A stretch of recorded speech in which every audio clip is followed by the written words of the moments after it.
Bonjour à tous et bienvenue sur Crypto Signal. Aujourd'hui, on va s'intéresser au weekly, c'est-à-dire quels sont les targets de cette vague, de ce cycle, et où est-ce qu'on peut estimer que potentiellement on aurait des chances d'aller sur le prochain top sur Bitcoin, et également comme d'habitude la routine habituelle, c'est-à-dire analyse technique, ensuite analyse fondamentale et ensuite analyse de liquidité. Allez, intro.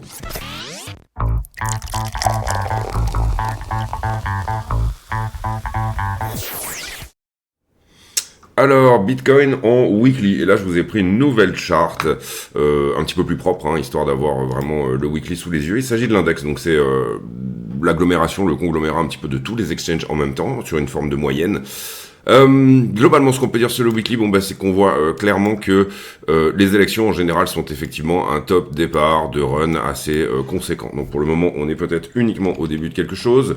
On l'avait vu avec l'élection de Obama 2 ici, bull run, élection de Trump également, élection de Biden, bull run, et potentiellement ici, réélection de Trump, bull run. On voit également sur le RSI cette grosse divergence, vous voyez, de top en top. C'est normal puisqu'on est en BTC, en volume BTC. Le BTC est de plus en plus cher, donc il est relativement logique qu'on ait des divergences dans ce sens-là. Vous voyez que pour le moment, on est loin d'atteindre le top éventuel de cette ligne-là. C'est-à-dire que le RSI pourrait venir jouer en weekly avec les 87-88%. Globalement, vous le voyez également, chaque bas de cycle est plutôt donné par un RSI weekly autour des 40. Et ça, c'est, je pense, intéressant. Ici, on avait eu le RSI le plus bas de l'histoire sur BTC, donc c'était un no-brainer quant au fait de rentrer. On voit également aussi que en monthly, excusez-moi, je suis pas en weekly, je suis en monthly, on a encore du jus sur le RSI stochastique pour éventuellement aller ramper ici quelque part en haut, un petit peu sur le modèle de ce qui avait été fait. Je vais vous ouvrir un petit peu la charte là, sinon on va rien y voir, de ce qui avait été fait lors de la correction de 2019. C'est-à-dire, je tape le haut du RSI stochastique, ensuite je corrige pendant un certain temps, et ensuite j'ai effectivement le cycle, le vrai cycle qui arrive entre guillemets. Donc voilà un petit peu pour les infos weekly. On va maintenant s'intéresser non pas au momentum mais plutôt au target. Personnellement, je regarde le momentum uniquement sur des très grosses time frames comme le weekly ou le monthly. Globalement, en weekly, on n'a pas de divergence baissière ou quoi que ce soit qui se met en place à ce stade. Donc ça, c'est plutôt une bonne chose. On voit d'une certaine manière que y a quand même une forme de creux de volume entre 56 et 36. Parce que c'est des zones qu'on a assez franchement dépassées. Quand on les a dépassées, alors on a un petit creux de volume. C'est pas ici, ça paraît très noir, mais en fait vous avez un petit peu de volume ici. Je sais pas si vous le voyez bien sur la charte. Et le gros creux du volume se trouve entre 16 et 12. Ça, on en a déjà parlé depuis un petit moment. Ça fait de toute manière pas mal de temps que Bitcoin est un peu ce colosse au pied d'argile, on va dire ça comme ça, avec du manque de volume dans certaines zones, ce qui n'est forcé de le constater, pas forcément dramatique sur le prix. Ce qu'on peut voir également au niveau de la structure. Alors, il y a plusieurs choses sur cette charte. Il y a déjà cette espèce d'élargissement ici. Est-ce que c'est un élargissement? Est-ce qu'on le considère comme un flag? Personnellement, ici, je vais le considérer comme un flag. Si jamais c'était un élargissement, il faudrait comprendre que la target de la consolidation qu'on vient de dépasser là, qu'on vient de passer à l'instant, enfin, il y a de ça une semaine ou deux depuis l'élection, globalement, sur un élargissement ascendant, vous allez prendre la figure en entier, et vous allez faire ce qu'on appelle un swing, c'est-à-dire que vous allez prendre la figure et vous allez la reporter à son point de cassure, c'est-à-dire que je prends ici la hauteur de la figure que je reporte à son point de cassure. Qu'est-ce que ça me dit? Ça me dirait 100 000 $ comme target, c'est plutôt honorable sur cette conso. Encore une fois, là, on ne se base que sur la conso. Si c'est un flag, c'est assez simple. Vous prenez pour le coup le mouvement précédent. En l'occurrence, personnellement, je prendrais plutôt celui-là. Je considérais que cette correction-là a la même temporalité que celle-ci. Donc du coup, je considérais la vague comme étant celle-ci. Et là, vous la mettez plutôt en bas de la correction. Et là, ça vous donne une target autour des 146 000. Personnellement, c'est ce que je vise sur ce move-là. C'est-à-dire que sur la cassure de cette consolidation, c'est plus ou moins ce que je vise. Et puis après, éventuellement, il y aura une correction ou autre. Mais là, on s'attend à une vague d'impulsion quand même. Mais vous avez d'autres choses sous les yeux. Vous avez également cette épaule, tête, épaule. Alors cette épaule-là est un petit peu petite par rapport à celle-ci. C'est un petit peu, je dirais, pour le coup, quelque chose qui est un peu moins engageant au niveau de cette figure-là. Et là, en l'occurrence, ça permet également de réviser un petit peu les bases du chartisme. Moi, j'aime bien le chartisme, c'est pas forcément une fin en soi, mais ça vous donne un point d'entrée, ça vous donne un point de sortie, ça vous donne des stats, puisque les stats de Bulkowski sont mises à jour très très très régulièrement, donc ça vous donne des possibilités qu'effectivement cela arrive. Donc du coup, j'aime vraiment bien ce système de trading. Après, chacun voit midi à sa porte, chacun utilise vraiment son système de trading à peu près comme il le veut. Moi, ça mixe globalement de la liquidité, on va dire tout ce qui est des concepts un petit peu Inner Circle Trader, donc ICT, SMC, Smart Money Concept, et également bien sûr du chartisme. Donc ici, ça nous donnerait plutôt une target autour des 300 000 $ sur cette ETE. Je lui donnerai un petit peu moins de crédit, encore une fois parce que cette épaule-là est un petit peu petite pour moi. Donc on a parlé du flag 150 000, vous allez avoir également des gens qui potentiellement vont se dire que tout simplement la consolidation a été suffisamment longue pour ne pas prendre en compte celle-ci comme étant une 2, parce qu'en fait c'est ce que je viens de faire ici quand j'ai reporté cette ligne-là à la cassure de consolidation, comme ceci. C'est plus ou moins, je considère que là, il y a une 1, une 2, une 3, une 4 et une 5 qui est en train d'arriver. Certains pourraient considérer que la consolidation est tellement longue ici que elle n'est pas dans la même temporalité que celle-ci. Ça, c'est pareil, c'est en fonction de chacun. Mais pour le coup, ça nous donnerait à peu près la même target, autour de 240, 250 000. Personnellement, sur ce cycle, je vise quelque part entre effectivement 212 et 280 000 $ sur ce cycle-là. Après, on verra pour les prochains. Si j'avais une temporalité à mettre en place, globalement, ça serait soit mi-2025. Si on a le même jus que ce qu'on a eu dans cette 3-là ici, d'accord, pour le coup, on pourrait être dans cette zone-là, donc autour de 140 000 pour mi-2025. Ça serait possible si on garde la même temporalité, encore une fois. Et pour moi, bon, si j'avais un décompte d'Elliott privilégié, parce qu'il y a autant de décomptes d'Elliott que d'Elliotistes, mais si j'avais un décompte d'Elliott privilégié, ceci serait le début d'une 3. Donc on serait actuellement dans la 5 de la 1 d'une 3 ou tout simplement la 1 d'une 3, tout simplement. Donc ceci serait plutôt une 3. Vous avez des gens qui pensent qu'on est dans une 5. C'est pareil, il y a autant de décomptes encore une fois que d'Elliotistes. La bonne nouvelle de la semaine, enfin moi je trouve, la bonne nouvelle en ce qui me concerne, c'est que moi j'ai invalidé une zone de flat, ici vous le voyez, zone de B sur flat, sur toute cette zone là, d'accord. Donc ici le fait qu'on ait passé 80K me fait dire qu'on n'est pas possiblement dans une flat, ça reste encore possible, une correction importante, mais pour moi j'invalide la flat à ce stade là. Il doit y avoir un critère, un moment où on l'invalide totalement, et en l'occurrence pour moi c'était dès qu'on passait un peu cette box verte là, et j'invalidais une flat. Ça aurait voulu dire quoi, une flat? Ça aurait voulu dire je reviens à la TH, je rejette, donc et je fais une flat, d'accord. Alors ça peut être une running, c'est-à-dire une flat qui s'arrête à peu près dans cette zone-là, la moitié de la correction de ce qu'il y avait précédemment, et là pour le coup on aurait eu une vraie belle épaule-tête, épaule inversée, et là vous comprenez qu'on aurait été à peu près sur ces zones-là. Ça peut être une vraie flat, c'est-à-dire je reviens à ma racine, ici, donc un retour sur les 17, et ça pour le coup on est en train de l'invalider totalement, donc ça c'est une bonne chose. Pour moi il restait encore des chances qu'on y aille, donc ça c'est vraiment une bonne chose qu'on l'ait dépassé.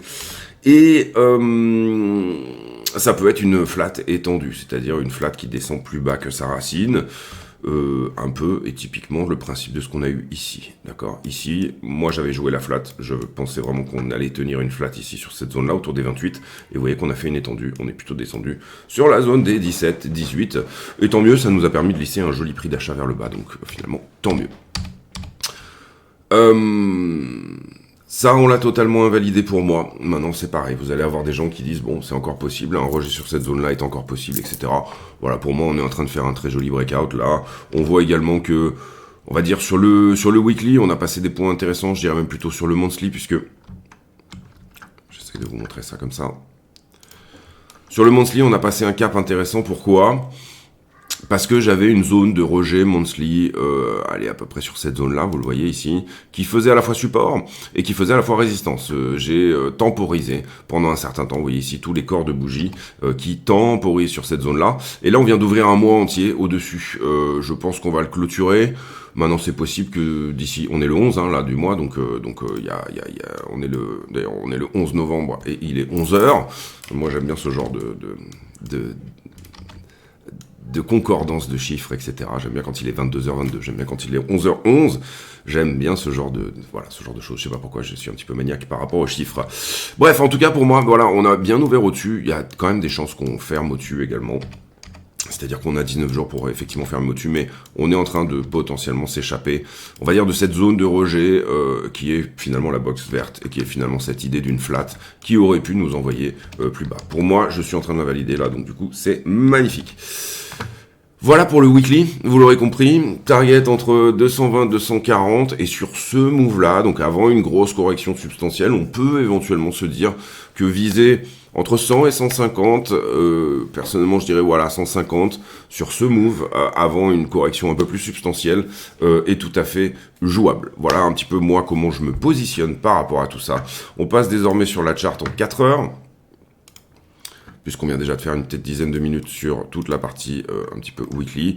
Bon, pas de nouveauté, on a appris ce niveau ici qu'on avait dit en 5 minutes. L'invalidation de la flat, elle est là. On va la garder sur la chart pour le moment quand même. Petit niveau ici qui s'était mis en place en 15 minutes et qui, il semblerait, a tenu. On va voir ici si c'était le cas par rapport à hier. Oui, qui a très bien tenu ici. Donc joli point d'achat là. Et derrière, on reste sur le momentum initial, voire on l'accélère. Le momentum initial, c'est cette accumulation-là, la rouge, que vous voyez qui est la plus agressive de toutes. On en a une moins agressive en dessous, etc. Et là, en l'occurrence, bon, on a le sentiment qu'on est peut-être en train d'accélérer quelque part là-dedans, c'est-à-dire d'avoir un momentum qui s'accélère, encore une fois. Très bien, très bon, super, impeccable. Consolidation ici, petite consolidation 15 minutes qui est finie. Et voilà, pour le moment... encore une fois, je regarde pas trop, moi, le RSI sur ces petites TF-là. Si vous voulez le faire, encore une fois, ça vous appartient. Il n'y a aucun problème avec ça. Comment on est monté? Eh ben, on est monté de manière assez impulsive. Ensuite, on a larvé un petit peu la montée. Ensuite, on a eu encore une fois une nouvelle impulsion. Ensuite, on a une jolie correction là. Et je pense qu'on a liquidé pas mal de longues sur cette correction ici. Et ça, c'était hier entre 19 et 22 heures, globalement.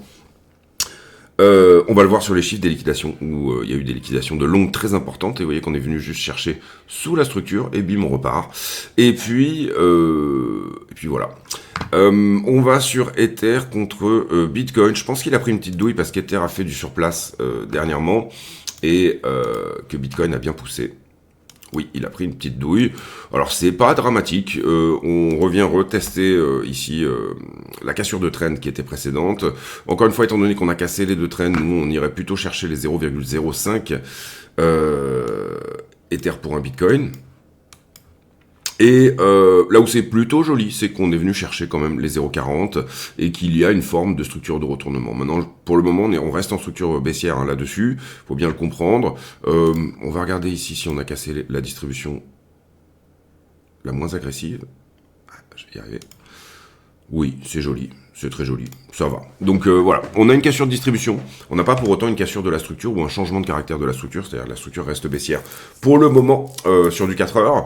Voilà, je pense qu'on pourra estimer qu'on prend quelque chose quand on vient au 0,43 ici. Si ça refuse pas, là il y aura peut-être quelque chose, un changement de structure, un changement de caractère, et puis ensuite le vrai break en structure qui se fera, et éventuellement, globalement, vous avez le changement de caractère ici si on dépasse ce point-là, et le vrai break se fait quand on fait un nouveau plus bas, ici, quand on imprime vraiment une tendance haussière, dans un sens ou dans l'autre, hein, quel que soit le sens, encore une fois. Donc Ether BTC, c'est plutôt joli, ça corrige là actuellement, parce qu'Ether fait du surplace, alors que BTC est parti fort, mais voilà, aucun problème là-dessus. Ether, on va pas se répéter une nouvelle fois. Globalement, sur Ether, ça pousse bien. Le momentum qui est imprimé actuellement est en train de fléchir un petit peu. C'est-à-dire qu'on avait un momentum à la hausse qui était globalement quelque chose comme ça, et qui est en train de très légèrement fléchir, c'est-à-dire venir comme ceci. Voilà, bon, à ce stade, c'est tellement agressif que c'est normal de venir perdre un petit peu de jus sur ces zones-là. Je rappelle que sur Ether, on joue un triangle rectangle ici, enfin c'est ce qu'on avait dit depuis le départ. Donc la cassure ici de cette zone-là nous imprime une vraie structure de retournement. Pour le coup, il y a changement de caractère, il y a tout ce qu'il faut, etc. Là-dessus, target d'un triangle rectangle, c'est pas... On réinvente pas la roue, encore une fois, c'est un swing. Hein. C'est-à-dire que je prends ici cette zone-là, je le décale au point de cassure, on va le mettre par ici.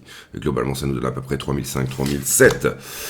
Donc voilà, personnellement sur ce move, je vise 3005 sur Ethereum, c'est-à-dire j'ai une zone de rejet là et je pense qu'elle va rejeter, c'est-à-dire qu'elle va nous permettre de reprendre un peu d'air. Ça veut pas dire qu'il faut pas rester dedans ou laisser un runner jusqu'aux 5000, voilà. À ce stade et pour le moment, les dips sur Ether sont très rapides et on est sur du surplace depuis désormais 16, 18, 20 heures. C'est plus ou moins une bonne chose. Si on doit regarder un peu plus dans le détail, on va aller sur le 15 minutes. Hein, je pense que c'est là qu'on a des choses intéressantes en ce moment. On a un joli niveau 15 minutes ici, qui vient de retoucher il n'y a pas longtemps, là, qui est très propre. Là. Là, on n'a pas eu de clôture, clôture de bougie. Il n'a pas été hard closé, donc pour le moment, il tient. Petit tour sous la structure ici, donc c'est propre aussi. Voilà, venir casser la zone. Et vous voyez que le 15 minutes ici, il n'est pas forcément très intéressant.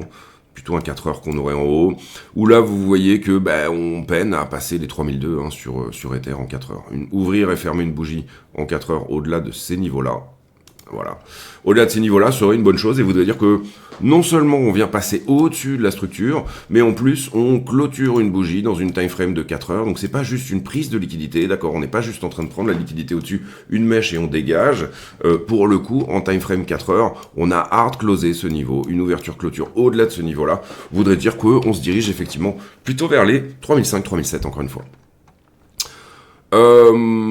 Voilà, encore une fois, bon, si on devait regarder, ça fléchit un petit peu, c'est pas la peine d'être Einstein pour le voir. Ici, hop, léger fléchissement. Attention, si pour le coup on perd ça, il y a des chances de revenir ici, donc 2007, 2008, ce qui serait un très bon point d'entrée. Hein. Sous-entendu, en fait, on retesterait le triangle, comme ceci, pardon. On retesterait le triangle pour ensuite dégager, d'accord. Possible. Ici, il y a vraiment deux mondes possibles. C'est pour ça qu'en gros, si vous êtes rentré voilà, sur la zone juste avant les élections, hein, globalement, n'hésitez pas à prendre des profits là-dedans. Ça mange pas de pain, quoi. Voilà. Globalement, et aussi sur Ether, ce que je trouve intéressant, désolé, ça sera un peu long au niveau du technique, mais voilà, c'est que là, on avait un support qui était devenu résistance et qui va faire sens comme support à nouveau. D'accord. Donc ça, c'est quelque chose duquel on peut se dire que vraiment c'est acté. Inversion de la polarité, c'était devenu une résistance, on vient de le passer, boum, ça va devenir un support dorénavant, d'accord. Donc, je dirais qu'un retest autour des 2007 ici est un excellent point d'achat pour éventuellement jouer une continuation de la tendance haussière sur Ethereum. Pour ceux qui ont loupé le train et qui ne sont pas nécessairement dedans, peut-être qu'avec un peu de patience et un petit peu de bol, vous allez toucher, ici vous voyez qu'il y a du volume, là il y en a un peu moins, donc il y a du volume là-dedans, voilà, la zone des 2006 à 2700 est intéressante. Pour moi, mon scénario privilégié, c'est quand même qu'on shoot up à 3005 direct, d'accord, c'est qu'on ne reteste pas. Maintenant, tout est possible. Donc pour le coup, comme tout est possible, c'est relativement pas du tout con de laisser des ordres dans ces zones-là.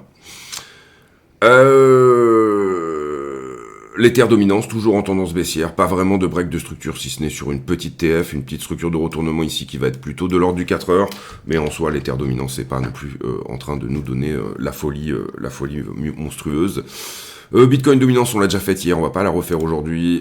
La stablecoin dominance qui vient se faire enterrer un petit peu ici, passer sur le retest, ici vous le voyez, retest de la distribution la moins agressive de toutes, sur le retest et qui se reprend depuis, donc ça c'est plutôt une bonne chose. Est-ce qu'on aura un run sur les alts prochainement? Je pense que oui, également, en tout cas, ça en prend le chemin, la forme. On veut surtout pas globalement rejeter sur le haut de range, d'accord. Ici, le haut de range, il faut que ça passe, d'accord. Si ça passe comme c'est passé crème sur Ether, si ça passe au niveau des alts sur la dominance, à ce moment-là, vous aurez une très jolie, je dirais, tendance haussière sur les alts à tenir pendant peut-être 1 ou 2 mois, peut-être jusqu'à Noël, avec éventuellement voilà le fait de revenir rejouer avec les 22% de dominance et pourquoi pas plus. Plus voudrait dire potentiellement, alors je sais pas pourquoi j'ai pas l'antériorité sur la charte là, normalement elle a plus d'antériorité que ça. Ouais, on va prendre celle-ci. Non, c'est pas la bonne, pardon. Ouais, je sais pas pourquoi j'ai pas plus d'antériorité. USDT, USDSP, je sais pas. Bref, en tout cas, c'est propre. Ici, on reteste tout pile la distribution précédente. On s'est dirigé déjà au point pivot. Hein, vous le voyez qu'on a tout de suite shoot up au point pivot. Et ce qu'on veut voir, c'est tout simplement d'aller chercher les 21% de dominance et d'avoir une vraie structure de retournement. Comprenez bien ici que la vraie structure de retournement, elle se met en place quand vous avez un début de haussière ici, c'est-à-dire que vous passez les 21% et que vous imprimez une confirmation de la structure, d'accord, ici, d'accord. Ça deviendrait une tendance haussière sur la dominance sur les altcoins, ce qui voudrait dire que les alts viendraient prendre un petit peu de place à la dominance de Bitcoin et que Ether aurait éventuellement un petit peu de place aussi pour prendre de la dominance de BTC qui est toujours à 50,39%. Là où c'est intéressant, c'est qu'on perd l'accumulation précédente. Ici, on avait quelque chose. Ça, je l'avais dû le mettre dans une vidéo il y a ça 3-4 jours, hein, je sais plus exactement. Ici, je suis en 6 heures, mais bon, voilà. J'ai dit que si on perdait ça, et si on perdait ça, on avait des bonnes chances de revenir ici en bas. En l'occurrence, c'est potentiellement ce qui peut se mettre en place actuellement. Donc, c'est plutôt une bonne chose. On peut virer celle-là. On va garder celle-là parce que là, on est au retest, donc on veut vraiment qu'elle enfonce. Et en soi... allez, perdre la tendance haussière sur la dominance de Bitcoin, ça j'en ai déjà parlé hier, mais ça veut dire perdre cette droite la moins agressive de toutes ici. On est dans un canal pour le moment, 60% de dominance, c'était quand même une target. Maintenant, si ça dégage en bas, c'est plutôt une bonne chose, encore une fois, pour tout le monde. Enfin, tout le monde, non pas les maximalistes Bitcoin, mais en soi, voilà. Voilà, j'imprime ici ma structure de retournement également sur la stablecoin dominance. Cette distribution a bien fait son boulot, elle s'est bien tenue en place, même si on a eu peur ici que ça break out, et on est en train de perdre l'aspect correctif de cela, d'accord? Donc ça, c'est plutôt une bonne chose. On peut avoir une potentielle impulsion pour faire descendre la stablecoin dominance autour des 4%, ce qui serait bien évidemment haussier pour la crypto, mais ça, j'en ai déjà parlé hier également. On passe sur la news, j'en profite pour vous dire que la chaîne est totalement gratuite. N'hésitez pas à venir également sur Bluffin, vous affilier, code de CryptoSignal FR, et à utiliser tous les liens de la chaîne que vous pourrez trouver en description. Je rappelle que tous les bénéfices sont reversés à Mécénat Chirurgie Cardiaque qui opère des enfants qui ont des problèmes de cœur, venus en France, hein, venus de pays où il n'y a pas forcément les infrastructures pour les opérer. Ici, hier, j'avais un problème avec iBlock, donc du coup, c'est encore le cas aujourd'hui, hein, mais c'est pas grave, on va faire l'analyse à la main. Donc du coup, je vous ai reposté il y a la One Week, sans forcément même tenir compte effectivement de ce qui est dit là, mais ce qu'on voit, c'est que globalement, on a pas mal de liquidités entre 72 et 75, hein, quelque part, il y a une belle box ici. Si jamais on part en FOMO, on n'ira pas les revisiter, c'est-à-dire qu'on va laisser ces gars-là gagner et venir prendre profit sur leur trade de position, c'est-à-dire un des moyens de faire vendre quelqu'un, eh bien c'est de le mettre en profit, ou alors d'avoir un funding annualisé, un funding en gros qui devient très cher. C'est-à-dire que si vous payez trop de frais, si tout le monde est en long, il y a un moment donné où les longueurs se disent, merde, d'accord, j'ai un trade de position qui est sympa, mais finalement ça me coûte tellement de frais que c'est peut-être plus intéressant d'en sortir.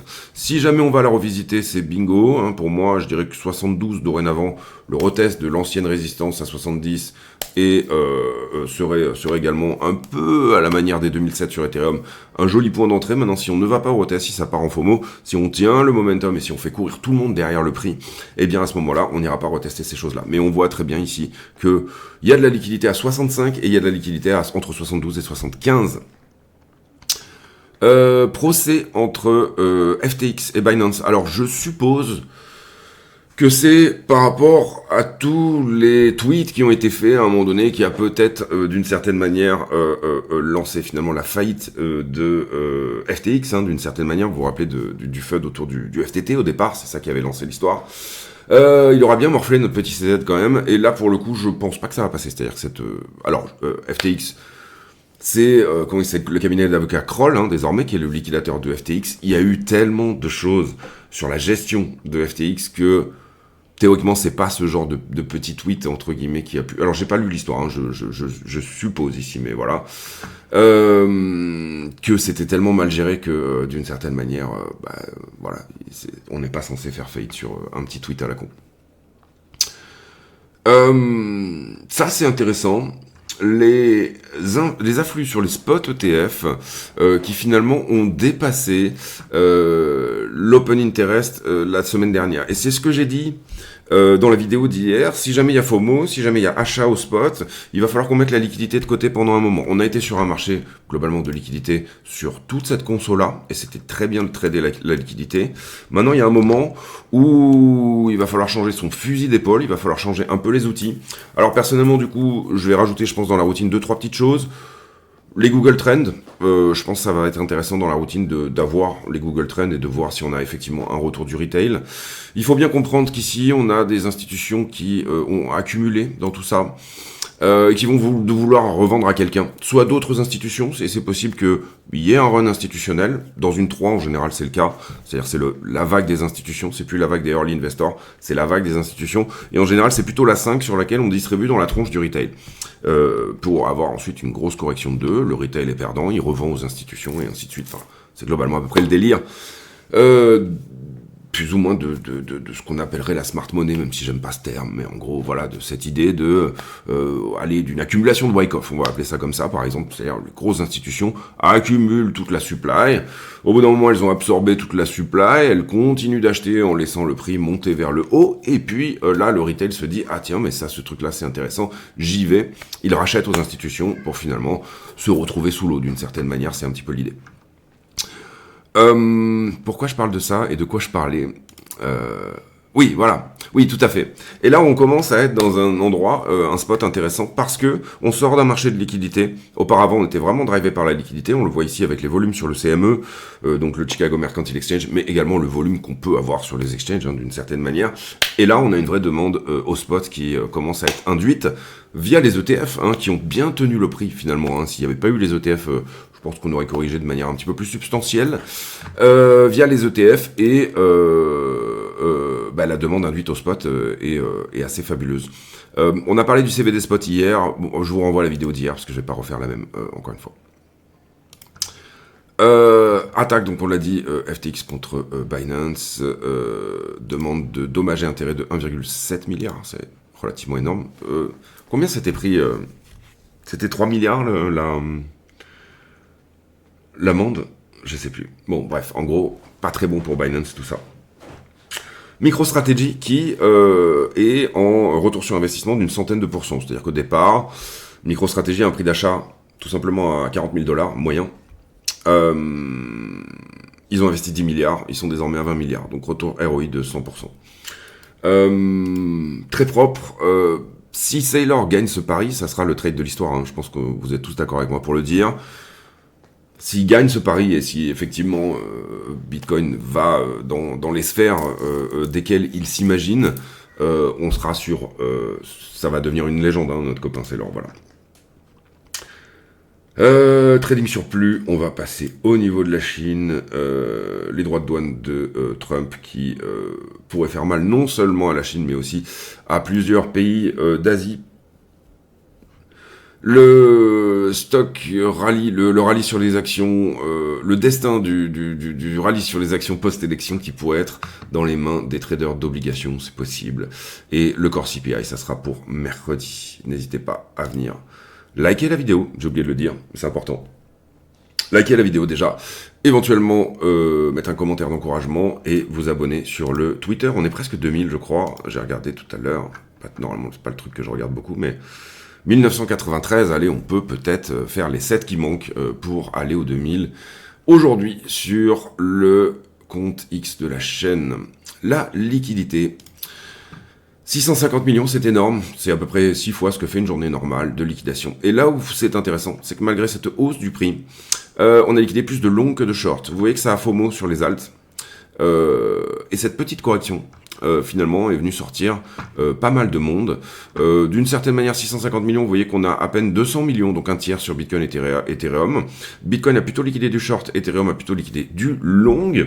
Et vous voyez que c'est sur les alts que le marché s'est un petit peu ramassé, à part sur Dodge. Hein. Dodge a fait plus 20 ou plus 30% depuis hier, ce qui va dans l'idée aussi d'un retour du retail. D'accord. Hier, la vidéo était « Est-ce que le retail n'est pas en train de revenir ?» Un pump de Dodge nous fait penser que, effectivement, je sais pas pourquoi je dis nous, tous ceux qui sont à l'intérieur de moi, hein, mes amis imaginaires, puisque on est tous un petit peu schizophrènes, nous font penser qu'effectivement, eh bien, il y a un retour du retail en ce moment. Est-ce qu'un schizophrène paranoïaque a peur de son ami imaginaire? Je pense que c'est une question intéressante. Je sais plus une blague de qui c'était, mais je la trouve assez excellente. Pas beaucoup d'ordres d'achat avant... excusez-moi, j'ai gueulé un peu. Pas beaucoup d'ordres d'achat avant les 77. Pas beaucoup d'ordres de vente non plus. On a un carnet d'ordres au spot, je dirais, qui est assez vide. C'est pas très vendeur sur zone, ce qui est plutôt une bonne chose. Et c'est pas très acheteur sur zone non plus. C'est-à-dire, ce qu'on voudrait voir, c'est quand même que ces ordres-là, qui traînaient autour des 77, viennent à remonter, hein, suite à une hausse du prix. On veut que ces ordres s'annulent et qu'ils se refaxent plus haut. On veut que même les institutions viennent à courir derrière le prix, ok? Hier, on avait dit qu'il y avait du short au-dessus de la structure, ça a été pris. Spoiler alert, il y en a encore, puisque vous voyez que ici, le funding descend. Open interest qui monte, donc j'ai plus de contrats qui s'enclenchent. Un funding qui descend, bah, ça veut dire que déjà, au travers de ces petites corrections, on a corrigé un paquet de longues, mais également qu'il y a du short qui est rentré. Donc je rajoute un point à venir chercher ici, sur cette zone-là. On a parlé du CVD hier, je vais pas refaire la redite. On est en spread positif, ce qui sous-entend que l'achat est solide, c'est-à-dire que on a quand même une demande induite sur les dérivés et sur le long, donc ça peut aider le prix à pousser. Moi j'aime bien quand les spreads sont comme ceci. Toujours le même problème avec iBlock, je leur ai envoyé un mail et du coup ça devrait se régler. En général ça se règle en 1 ou 2 jours. Donc sur la liquidité, voilà, je pense qu'on a fait le tour. Globalement, j'ai du short légèrement au-dessus de la structure, oui. Allez, si on va un peu plus dans le détail, là ça suit bien, et là, sur toute cette montée, ça tente de shorter, d'accord. Et à chaque correction, ça liquide un paquet de monde. Globalement, j'ai une tentative de short sur le top. Est-ce que c'est du retail? Est-ce que c'est du vrai ordre? Est-ce que ça va repousser sur ces zones-là? Voilà, personnellement, étant donné qu'on est en price discovery, c'est toujours un peu plus compliqué d'avoir des niveaux, hein. Vous comprenez qu'auparavant, vous aviez des résistances, c'était un peu plus facile. En price discovery, c'est plutôt, on voit où ça va et puis on prend des profits sur la montée. Hein, voilà, il y a pas de. Donc voilà, ce que j'aurais tendance à vraiment regarder en ce moment, c'est tout simplement toutes les petites trends d'accumulation, le fait de bien tenir une accélération du momentum.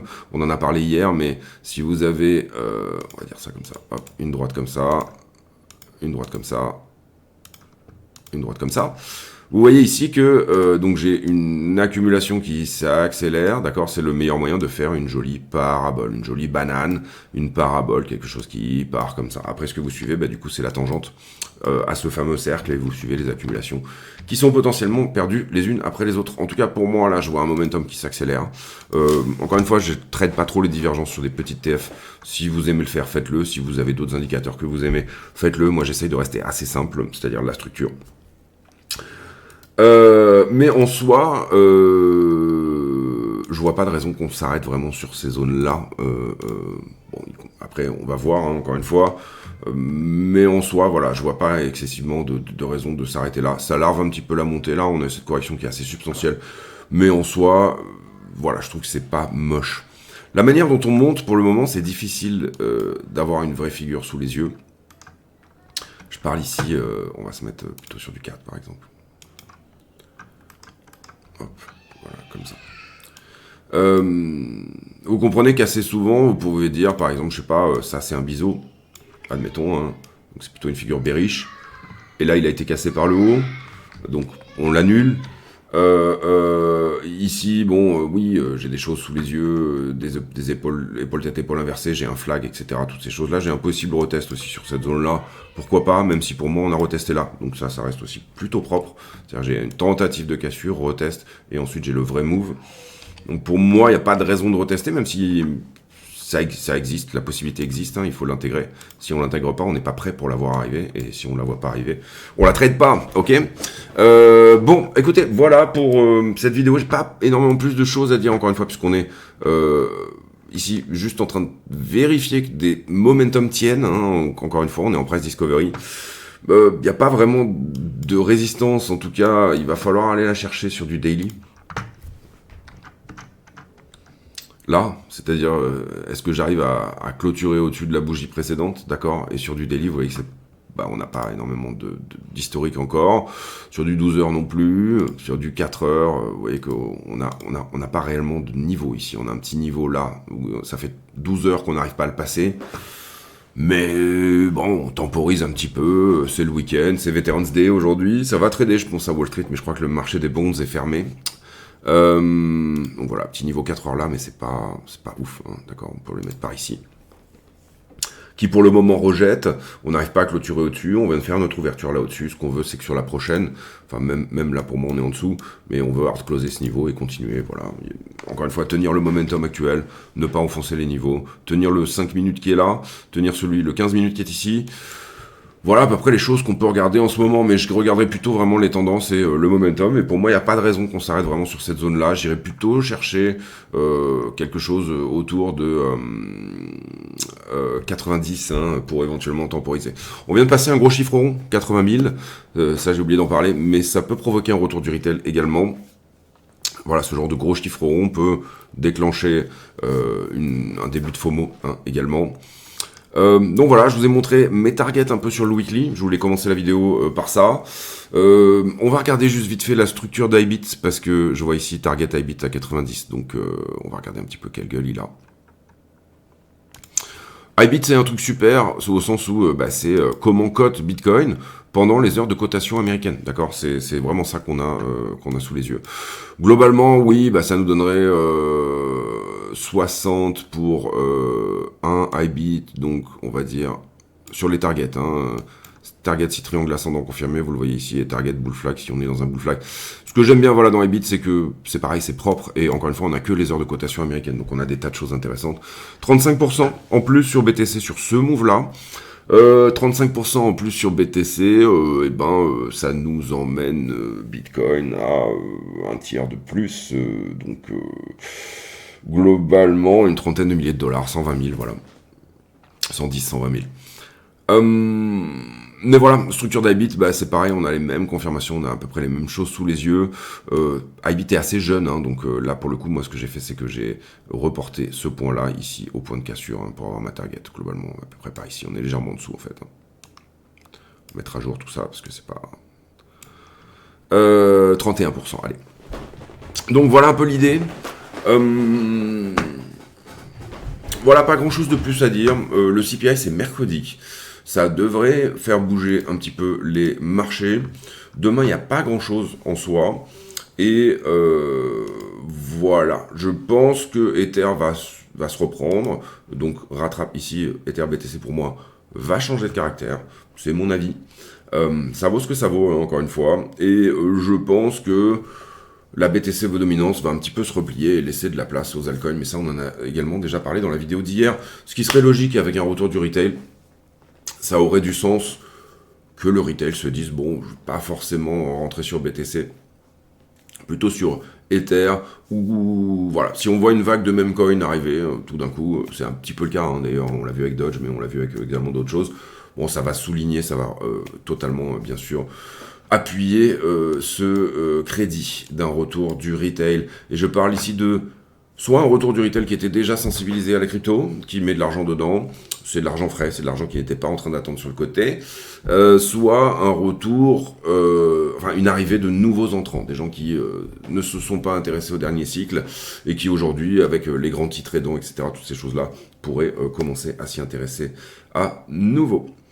En tout cas, c'est propre, moi je trouve qu'on est pas mal. On va voir encore une fois ici comment les choses continuent à se mettre en place. Je vous laisse là-dessus. J'espère que cette vidéo vous a plu. Si c'est le cas, n'hésitez pas à le dire. Vous abonner, activer la cloche des notifications, mettre un like, c'est très important, ne serait-ce que pour le temps passé à uploader la vidéo. Moi, c'est ma routine, je la fais tous les jours, donc ça ne me prend pas de temps de faire la vidéo, même s'il y a un côté explicatif qui ferait que j'irais plus vite si jamais je ne le faisais pas en l'expliquant, mais en soi ça m'aide aussi à mettre de l'ordre un petit peu, et puis ça m'aide à avoir la rigueur de faire cette routine et de la faire correctement. Mais le temps de l'upload, comptons-le, et mettez un like encore une fois si le contenu vous plaît. Est-ce qu'on peut passer les 2000 abonnés sur Twitter? C'est un petit peu la question. Et la chaîne bloque autour de, juste en dessous des 7000 abonnés. J'aimerais bien qu'on les passe aussi, pourquoi pas. On se retrouve demain pour une nouvelle vidéo. J'ai pour habitude en fin de vidéo de poser une question à la con, c'est-à-dire une question qui n'a rien à voir avec le prix du Bitcoin, mais qui nous permet de converser de choses et d'autres. Tiens, êtes-vous déjà allé en Amérique latine? Je pense que ce sera ma prochaine destination. Alors je vais partir au ski avant ça, en février. Je pense que ça sera ma prochaine destination. Moi, je me vois bien faire un petit voyage au Mexique, etc. J'ai déjà fait le Chili. Jamais fait le Mexique, jamais fait Cuba. J'aimerais bien faire Cuba aussi. Voilà les amis, j'espère que cette vidéo vous a plu. On se retrouve demain. Mettez-moi en commentaire si vous êtes déjà allé en Amérique du Sud. Peut-être que vous y habitez déjà même. Je me rappelle de 1 ou 2 abonnés qui m'ont effectivement dit qu'ils habitaient là-bas sur place. J'ai même un abonné qui est au Salvador. Donc bravo à lui et j'espère qu'il sirote des rhums arrangés en veux-tu, en voilà, et qu'il profite du fait de le côté pro-crypto de ce pays. On se retrouve demain pour une nouvelle vidéo. D'ici là, portez-vous bien et trade safe. À demain. Ciao.